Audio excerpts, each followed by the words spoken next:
4 हिस्से, मोदी जी यहाँ पर 2 बैठे हैं। सूत्रों के हवाले से खबर एक और है, सूत्रों के हवाले से तो खबर है ये कि हाईकमान नाराज़ है। वाह रे सूत्र और वाह रे हाईकमान। सूत्रों के हवाले से खबर है, हाईकमान नाराज़ है। लेकिन मंत्री जी मौज में हैं। सुप्रीम कोर्ट आए थे। इन पर जो मुकदमा हुआ है, मुकदमा 3 धाराओं में क्योंकि सब कुछ हाई कोर्ट ने साफ कर दिया था, पुलिस पे कुछ नहीं छोड़ा था क्योंकि हाई कोर्ट को पता था, ये पुलिस भाजपा के डबल इंजन वाली सरकार की पुलिस है, उसको पता था। 152 में बीएनएस की 152 में हुआ है भारत की संप्रभुता, एकता और अखंडता को खतरे में डालने का कृत्य। धारा 196 1 बी अलग-अलग समुदायों के आपसी सद्भाव पर प्रतिकूल प्रभाव डालने वाला ऐसा कृत्य जिससे सार्वजनिक शांति भंग होती हो या भंग होने की आशंका हो। धारा 197 1 सी किसी समुदाय के सदस्य को लेकर ऐसी बात कहना जिससे अलग-अलग समुदायों के आपसी सद्भाव पर विपरीत असर पड़ता हो या उनके बीच शत्रुता या घृणा या दुर्भावना की भावना पनपती हो या पनपने की आशंका हो। इस एफआईआर को क्वैश करवाने के लिए, रोकने के लिए सुप्रीम कोर्ट गए थे। अब भाऊ क्या होने वाला है शाह का? आप तो शाह को बहुत अच्छे जानते हैं विजय साहब। ये इस्तीफा देंगे या जबरन इनको धक्का ही मार के हटाना पड़ेगा? मैं यदि आज मैं माफी मांग लेता हूँ आशीष।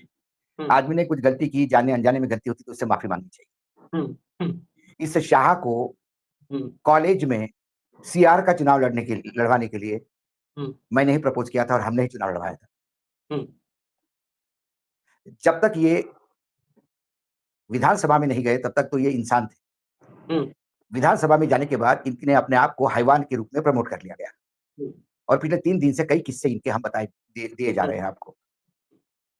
ठीक है, अब बताइए, इसमें भारतीय जनता पार्टी का नग्न सत्य सामने आया है कि ये पार्टी किस विचारों की है।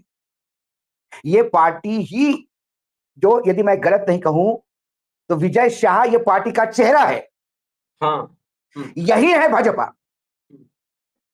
मैं कहता था कि भाजपा में कुछ अच्छे लोग भी होते हैं, लेकिन 2014 के बाद जो भाजपा है यही असली चेहरा है भाजपा का। और मैंने कहा कि ये मुख्यमंत्री बन जाए तो आश्चर्य नहीं होना चाहिए, क्योंकि इसके पास सारे क्वालिफिकेशन है एक मुख्यमंत्री। ये महिलाओं से घृणा करता है, मुस्लिम समाज से घृणा करता है, फौजियों से घृणा करता है, देश के लिए जी जान लगाने वालों को घृणा करता है। महिलाओं की इज्जत तो करना जानता ही नहीं। मुख्यमंत्री की पत्नी को आर्टिस्ट कह देते तो बाकी जगह क्या होगा। ये ओरिजिनल चेहरा मैं इसलिए कह रहा हूं कि आज इतने दिन हो गए प्रधानमंत्री की तरफ से मुंह नहीं खुलता। क्रिकेट में किसी ने सेंचुरी मारती तो तुरंत ट्वीट किया जाता है। मिस इंडिया बनती तो ट्वीट किया जाता है। किसी एक्टर एक्ट्रेस की शादी होती तो उसमें ट्वीट होते हैं बधाई के। लेकिन एक महिला जिसने पीढ़ियां दर पीढ़ी, सिर्फ महिला की नहीं कहता हूं मैं, सोफिया कुरैशी की बात नहीं है, उसकी 4 पीढ़ियां देश सेवा में समर्पित है। आजादी की पहली लड़ाई 1857 की, उसमें वो समर्पित है। और क्या करे इस देश का मुसलमान ये बताने के लिए